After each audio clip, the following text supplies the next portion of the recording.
ओम शांति। आज के बाबा के साकार महावाक्य हैं 28 जुलाई 2020। आज बाबा बोले, मीठे बच्चे, इस बेहद नाटक में तुम वंडरफुल एक्टर हो। यह अनादि नाटक है, इसमें कुछ भी बदली नहीं हो सकता। आज बाबा प्रश्न पूछ रहे हैं, बुद्धिवान दुरानदेशी बच्चे ही किस गुह्य राज को समझ सकते हैं? तो बाबा ने उत्तर दिया, मूल वतन से लेकर सारे ड्रामा के आदि मध्य अंत का जो गुह्य राज है वह दुरानदेशी बच्चे ही समझ सकते हैं। बीज और झाड़ का सारा ज्ञान उनकी बुद्धि में रहता है। वह जानते हैं इस बेहद के नाटक में आत्मा रूपी एक्टर जो यह चोला पहनकर पार्ट बजा रही है, इसे सतयुग से लेकर कलयुग तक पार्ट बजाना है। कोई भी एक्टर बीच में वापस जा नहीं सकता। आज बाबा ने गीत सुनाया, तूने रात गवाई सो के, दिवस गवाया खा के, हीरे जैसा जन्म अनमोलक कौड़ी बदले जाए। ओम शांति। यह गीत बच्चों ने सुना। अब इसमें कोई अक्षर राइट भी है तो रोंग भी है। सुख में तो सिमरण किया नहीं जाता, दुख को भी आना है जरूर। दुख हो तब तो सुख देने के लिए बाप को आना पड़े। मीठे मीठे बच्चों को मालूम है अभी हम सुखधाम के लिए पढ़ रहे हैं। शांति धाम और सुख धाम, पहले मुक्ति फिर होती है जीवन मुक्ति। शांति धाम घर है, वहाँ कोई पार्ट नहीं बजाया जाता। एक्टर्स घर में चले जाते हैं, वहाँ कोई पार्ट नहीं बजाते। पार्ट स्टेज पर बजाया जाता है। यह भी स्टेज है। जैसे हद का नाटक होता है वैसे यह बेहद का नाटक है। इनके आदि मध्य अंत का राज सिवाय बाप के कोई और समझा ना सके। वास्तव में यह यात्रा अथवा युद्ध अक्षर सिर्फ समझाने में काम में लाते हैं। बाकी इसमें युद्ध आदि कुछ है नहीं। यात्रा भी अक्षर है, बाकी है तो याद। याद करते करते पावन बन जाएंगे। यह यात्रा पूरी भी यहाँ ही होगी, कहाँ जाना नहीं है। बच्चों को समझाया जाता है पावन बनकर अपने घर जाना है। अपवित्र तो जा न सके। अपने को आत्मा समझना है। मुझ आत्मा में सारे चक्र का पार्ट है। अभी वह पार्ट पूरा हुआ है। बाप राय देते हैं, बहुत सहज, मुझे याद करो, बाकी बैठे तो यहाँ ही हो, कहाँ जाते नहीं हो। बाप आकर कहते हैं मुझे याद करो तो तुम पावन बन जाएंगे। युद्ध कोई है नहीं। अपने को तमो प्रधान से सतो प्रधान बनाना है। माया पर जीत पानी है। बच्चे जानते हैं 84 का चक्र पूरा होना है। भारत सतो प्रधान था, उसमें जरूर मनुष्य ही होंगे। जमीन थोड़े ही बदलेंगी। अभी तुम जानते हो हम सतो प्रधान थे, फिर तमो प्रधान बने हैं। अब फिर सतो प्रधान बनना है। मनुष्य पुकारते भी हैं कि आकर हमको पतित से पावन बनाओ, परंतु वह कौन है, कैसे आते हैं, कुछ नहीं जानते। अभी बाप ने तुम्हें समझदार बनाया है। कितना ऊंच मर्तबा तुम पाते हो। वहाँ के गरीब भी बहुत ऊंच हैं यहाँ के साहूकारों से। भल कितने भी बड़े बड़े राजाए थे, धन बहुत था, परंतु है तो विकारी ना। इनसे वहाँ की साधारण प्रजा भी बहुत ऊंच बनती है। बाबा फर्क बतलाते हैं। रावण का परछाया आने से पतित बन जाते हैं। निर्विकारी देवताओं के आगे अपने को पतित कहे माथा जाकर टेकते हैं। बाप यहाँ आते हैं तो फट से ऊंच चढ़ा देते हैं। सेकंड की बात है। अभी बाप ने तीसरा नेत्र दिया है ज्ञान का। तुम बच्चे दुरानदेशी बन जाते हो। ऊपर मूल वतन से लेकर सारे ड्रामा का चक्र तुम्हारी बुद्धि में याद है। जैसे हद का ड्रामा देखकर फिर आई सुनाते हैं ना, क्या क्या देखा, बुद्धि में भरा हुआ है जो वर्णन करते हैं, आत्मा में भरकर आते हैं, फिर आकर डिलीवर करते हैं। यह फिर है हद की बातें।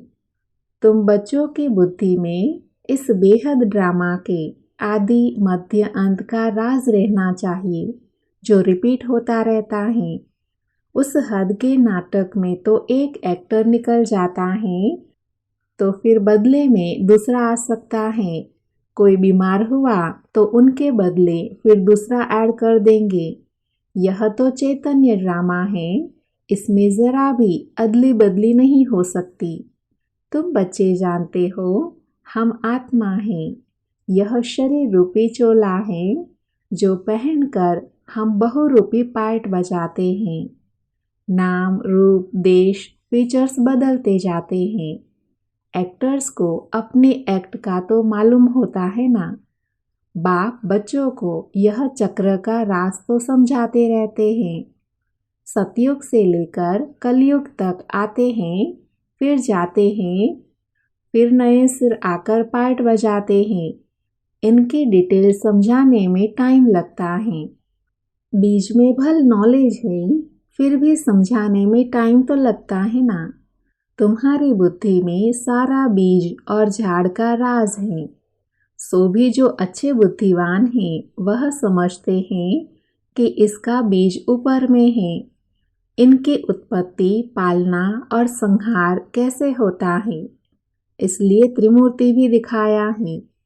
यह समझाने जो बाप देते हैं और कोई भी मनुष्य दे न सके। जब यहाँ आए तब पता पड़े, इसलिए तुम सबको कहते हो यहाँ आकर समझो। कोई कोई बहुत कट्टर होते हैं तो कहते हैं हमको कुछ सुनना नहीं है। कोई फिर सुनते भी हैं। कोई लिटरेचर लेते हैं, कोई नहीं लेते हैं। तुम्हारी बुद्धि अभी कितनी विशाल दुरानदेशी हो गई है।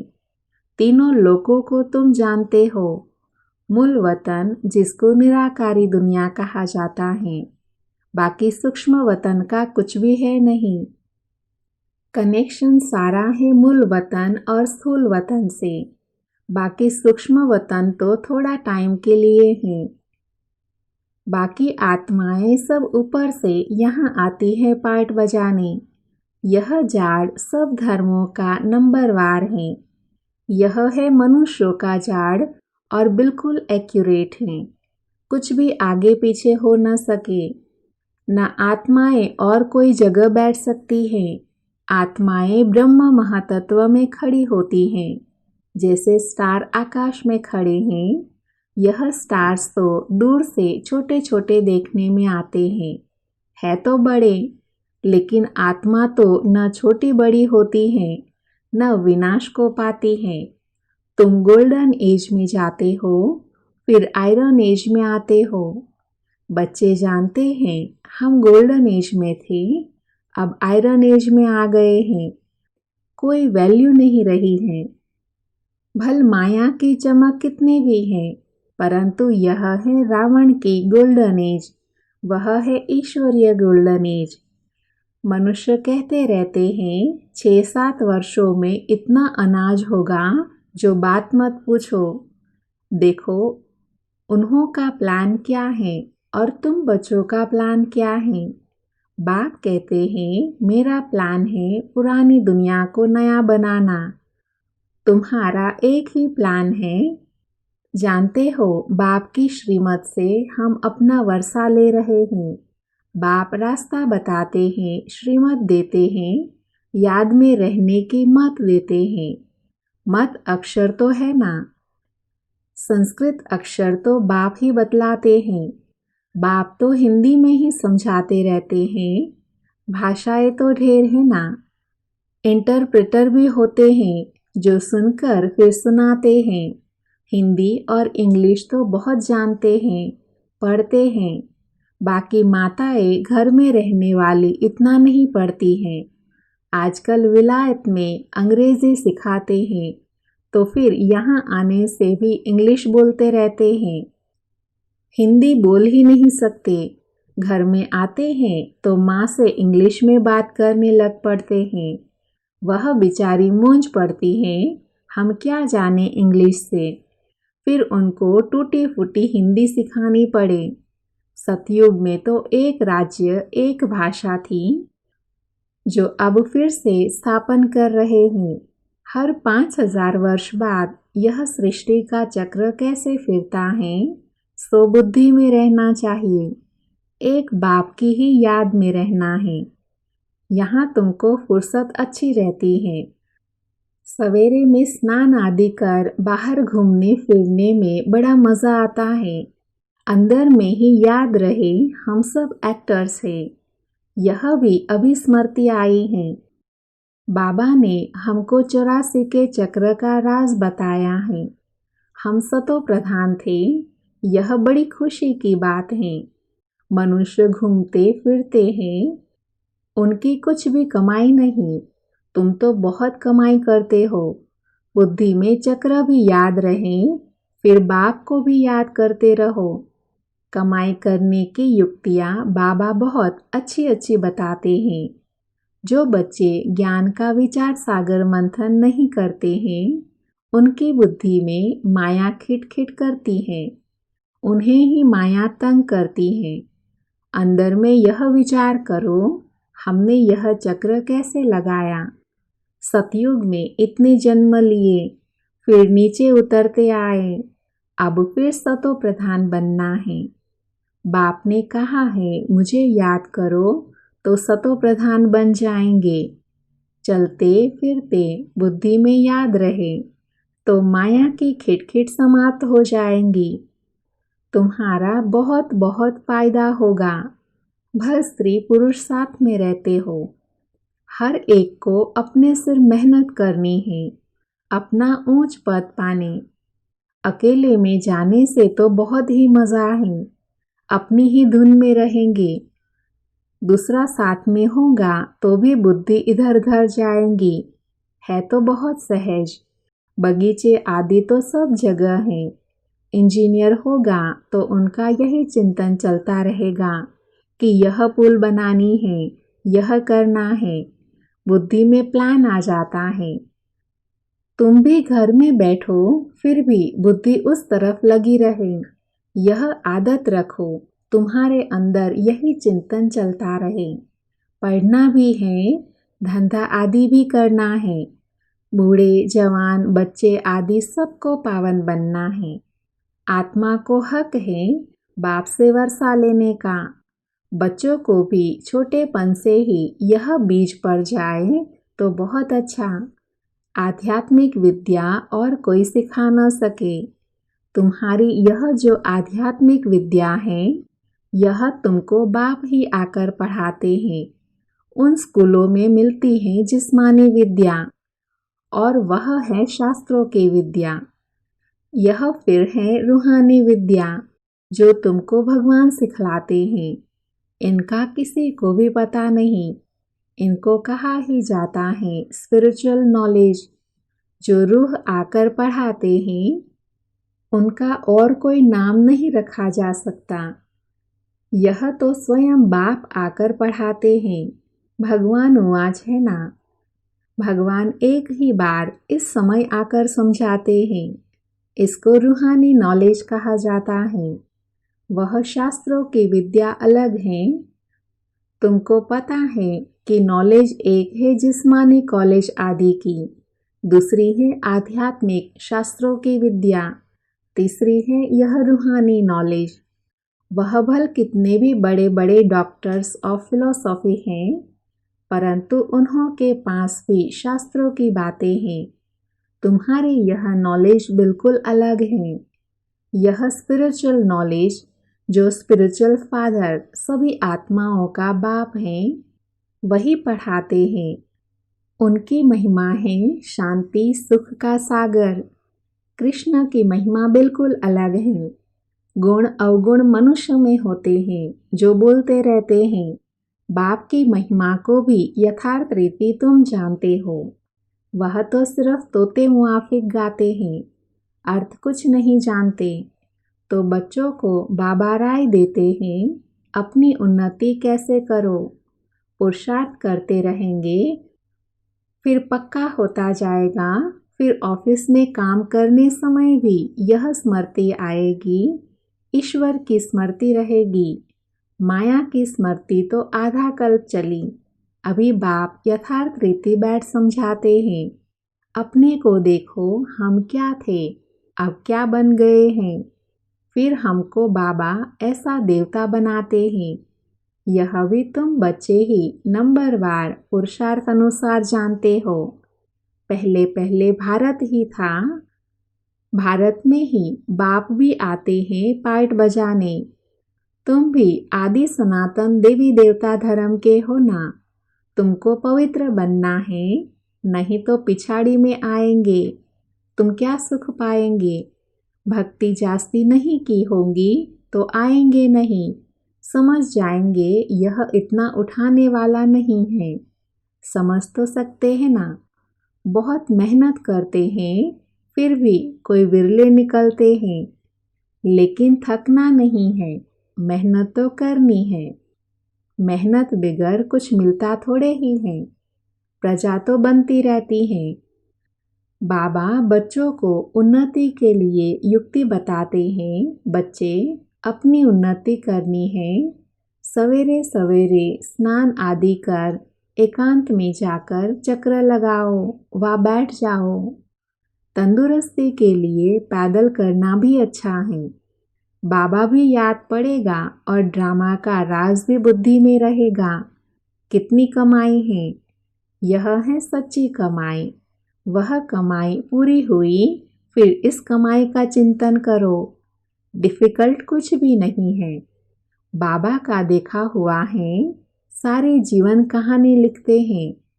आज इतने बजे उठा, फिर यह किया। समझते हैं पिछाड़ी वाले पढ़कर सीखेंगे। बड़े बड़े मनुष्यों की बायोग्राफी पढ़ते हैं ना, बच्चों के लिए लिखते हैं। फिर बच्चे भी घर में ऐसे अच्छे स्वभाव के होते हैं। अभी तुम बच्चों को पुरुषार्थ कर सतो प्रधान बनना है। सतो प्रधान दुनिया का फिर से राज्य लेना है। तुम जानते हो, कल्प कल्प हम राज्य लेते हैं और फिर गंवाते हैं। तुम्हारी बुद्धि में यह सब है। यह है नई दुनिया, नए धर्म के लिए नई नॉलेज। इसलिए मीठे मीठे बच्चों को फिर भी समझाते हैं, जल्दी जल्दी पुरुषार्थ करो। शरीर पर भरोसा थोड़े ही है। आजकल मौत बहुत इजी हो गया है। वहाँ अमर लोक में ऐसे मृत्यु कब होती नहीं। यहाँ तो बैठे बैठे कैसे मर जाते हैं। इसलिए अपना पुरुषार्थ करते रहो, जमा करते रहो। अच्छा, मीठे मीठे सिक्के लगे बच्चों प्रति माता पिता बाप दादा का याद प्यार और गुड मॉर्निंग। रूहानी बाप की रूहानी बच्चों को नमस्ते। हम रूहानी बच्चों की रूहानी माता पिता बाप दादा को याद प्यार गुड मॉर्निंग और नमस्ते। आज की मुरली में धारणा के लिए सार है। उसमें पहला है, बुद्धि को ज्ञान चिंतन में बिजी रखने की आदत डालनी है। जब भी समय मिले एकांत में जाकर विचार सागर मंथन करना है। बाप को याद कर सच्ची कमाई जमा करनी है। दूसरा है, दुरानदेशी बनकर इस बेहद के नाटक को यथार्थ रीति समझना है। सभी पाठधारियों के पाठ को साक्षी होकर देखना है। आज बाबा ने वरदान दिया, मास्टर ज्ञान सागर बन, गुड़ियों का खेल समाप्त करने वाले, स्मृति सो समर्थ स्वरूप भव। वरदान का डिटेल है, जैसे भक्ति मार्ग में मूर्ति बनाकर पूजा आदि करते हैं, फिर उन्हें डुबो देते हैं, तो आप उसे गुड़ियों की पूजा कहते हो। ऐसे आपके सामने भी जब कोई निर्जीव असार बातें, ईर्ष्या, अनुमान, आवेश आदि की आती है और आप उसका विचार कर अनुभव करते या कराते हो कि यह सत्य है, तो यह भी जैसे उनमें प्राण भर देते हो। फिर उन्हें ज्ञान सागर बाप की याद से बीती सो बीती कर स्व उन्नति की लहरों में डूबते भी हो, लेकिन उसमें भी टाइम तो वेस्ट जाता है ना। इसलिए पहले से ही मास्टर ज्ञान सागर बन स्मृति सो समर्थी भव के वरदान से इन गुड़ियों के खेल को समाप्त करो। आज का स्लोगन है, जो समय पर सहयोगी बनते हैं उन्हें एक का पदम गुणा फल मिल जाता है। ओम शांति।